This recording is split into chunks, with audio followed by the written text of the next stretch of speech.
কিছুদিন আগে আমার কাছে একজন একটা ফোন করেছিল। তো উনি ফোন করে বলছে আমি এসআই অমুক।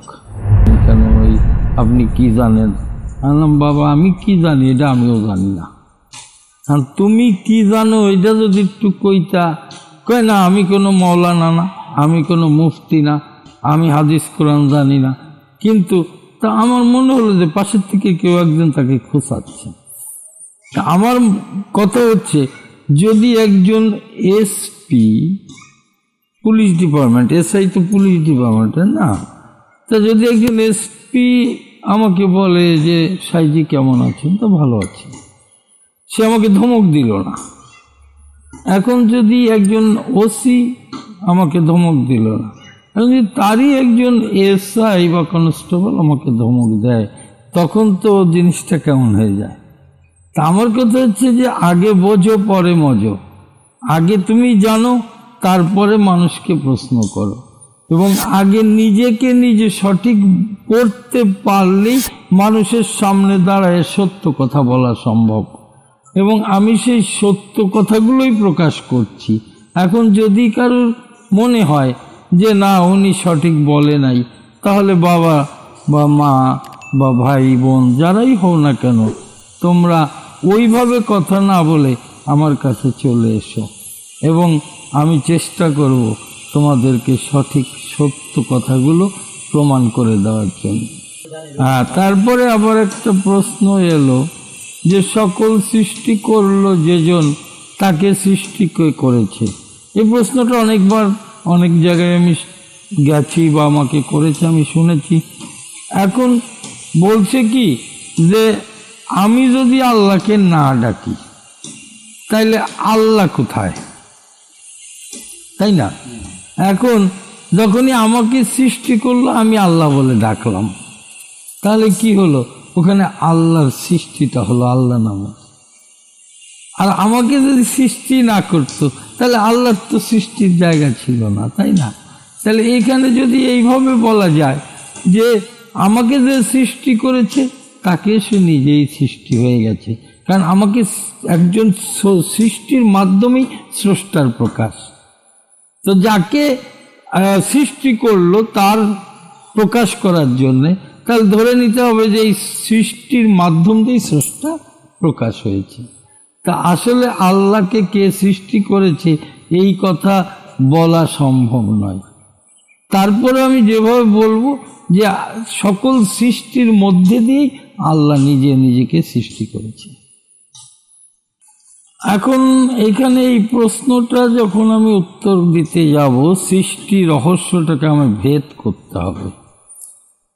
তো বলা হলো যে প্রথম ফেরেশতাদের সৃষ্টি করেছেন ইবাদত করার জন্য। কি দ্বারা?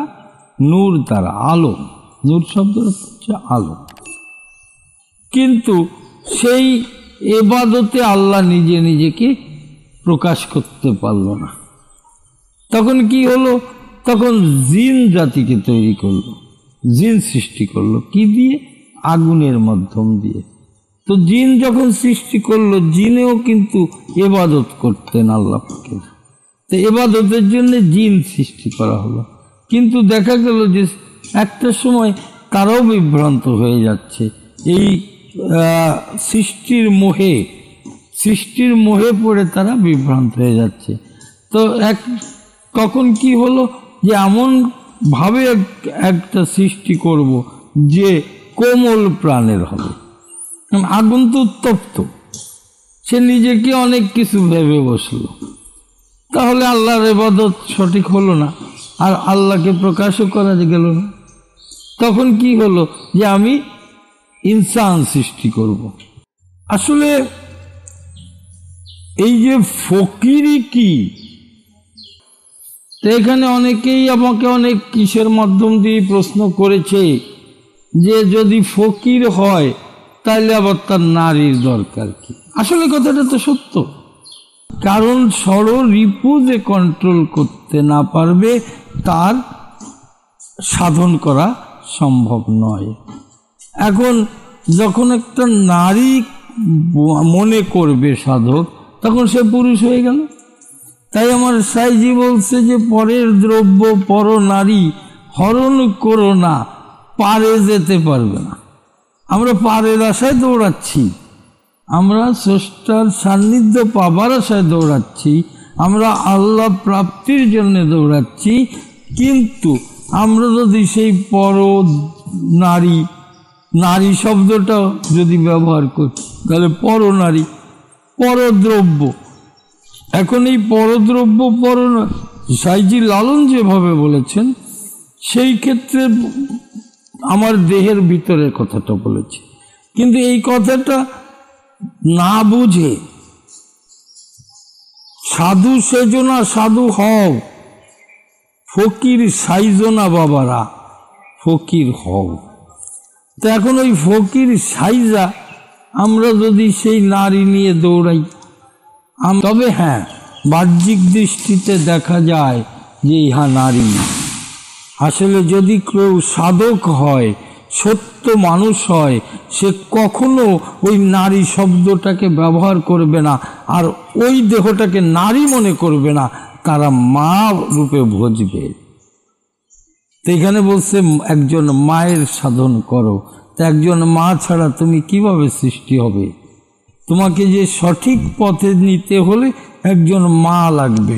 এখন সেই মায়ের কর্তব্য যদি সে পালন করে, আর আমি যদি তাকে মা হিসাবে দেখতে পারি, তাহলে একজনে কেন শত শত মা সঙ্গে থাকলেও কোনো সমস্যা নেই।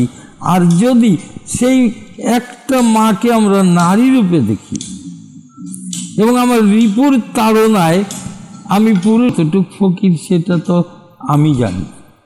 এখন আমি ফকির, তাহলে আপনি ফকির, আপনার সঙ্গে কেন নারীরা থাকে? আসলে নারী থাকলে হবে না, আমি কথাটা বলেছি। ওখানে নারীকে মা রূপে যদি কেউ দর্শন করতে পারে তবেই তার সত্য ফকিরি সম্ভব, তা না হলে নয়। তাই ওই শব্দটা ব্যবহার করুন, মা শব্দটা ব্যবহার করুন এবং মা রূপে দেখুন নিজেকে, রিপু দমন করে মা রূপে দেখুন, তাহলে আর কোনো ক্ষতি নেই। আমি বলেছি যে মা, একজন মা ছাড়া একজন সাধক ফকির হওয়া সম্ভব নয়। এখন মার ভূমিকাটা কি সেটা আপনারা বুঝে নিন, যে একটা মা কি করতে পারে সেটা আপনারা বুঝে নেবেন। আমি তো এখানে ভেঙে বলবো না যে ওই নারীরে মা বানায় কি করা লাগবে। এখন বিষয়টা হচ্ছে এখানে বলেছে যে কেন, কি কারণে রাখা হয়। কারণগুলো তো ওইভাবে বলা যাবে না।